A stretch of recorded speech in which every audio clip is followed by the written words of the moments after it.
Hey guys, this is Ming here, speech therapist from agentsofspeech.com. Today our topic is echolalia. And echolalia is something that parents are always very scared about because echolalia means autism, but it actually isn't. Actually, if your child echoes, it's a part of their language development. It's a part of how they acquire language.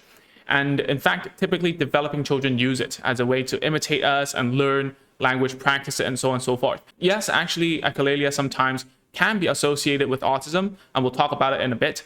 And it can also occur in different kind of disorders, such as Tourette's syndrome, where these are verbal tics, okay?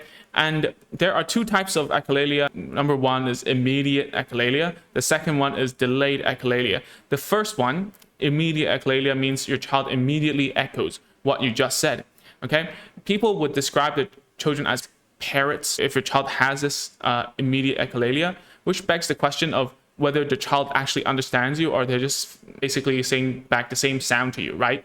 That's why it's better to teach children with gestures in the beginning, because if a child can use their gestures as a way to initiate communication, then it would be much easier for us to know whether they know the word or not. If they're signing it correctly, pointing to the correct things, and so on, accompanying with the sounds, okay, then it will be much easier for us to actually understand.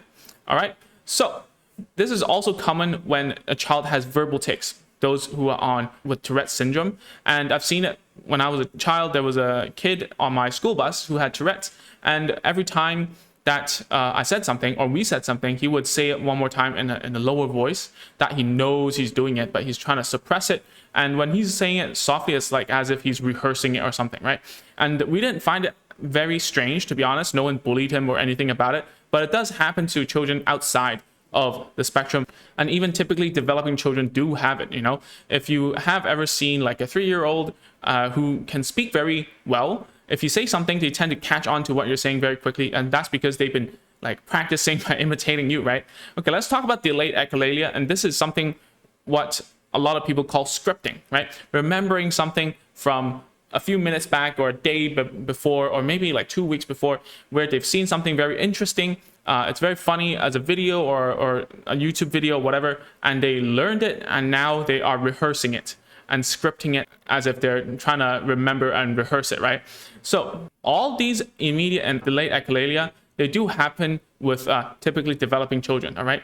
Or else, why would a lot of children like Peppa Pig? You know, that's actually delayed echolalia if they're reciting something from YouTube, right? So the problem is that, is it something that is destructive or socially acceptable or not?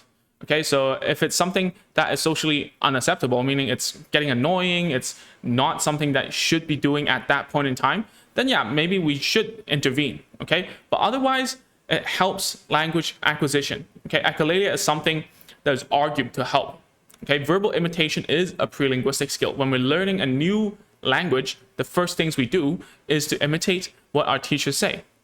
Okay, and the same goes to learning music, learning whatever, learning a new skill is always imitation first. Okay, but you have to understand that if it's socially acceptable or not. If it's socially unacceptable, it might be what we call verbal stimming, which is something that autistic people do, and that stimming in itself can be a whole new video. If you want to know more about it, you can comment below. And actually, stimming isn't something that we should stop necessarily. It's something that we all do, but we stim in different ways. For instance, I would shake my leg as a way of stimming, stimulating myself in a way that calms me down, or, you know, it's just something that I do, right? And that's what autistic people will tell you. That's just something we do. We verbal stim, we script back those things, and it makes us feel better. And people might argue, is it a coping mechanism? Because sometimes when it's stimming, echoing might be something that soothes or calms down an autistic person or anyone, to be honest. And whilst this happens, it's not always the case. So you have to get down to the why of stimming, right? And a very good example of this is a Korean drama. I don't know if you've watched it. It's been quite popular at the time of this recording. It's called Moving to Heaven. And the main character is an autistic boy who cleans up the apartment or the house of someone who has passed away. And whenever he feels stressed, he keeps banging his head and then recite some sort of thing from a book. And that is verbal stimming in itself, right? That is echolalia. And not everyone is like that. Not every autistic person is like that in real life, but it gives you a gist of how it should look like, and at the very least in a fictional sense. So if you have any more questions, you can comment in the comment section below. And we also have a Facebook group with over 5,000 people inside. I'll also put the link there down below in the description. And if you haven't, you should get our checklist for home therapy. It's a list of just tools and toys that we recommend parents to get if you're looking to start home therapy right now. Okay, so that's it for this video. Let me know how it was, and I'll see you in the next one. Bye bye.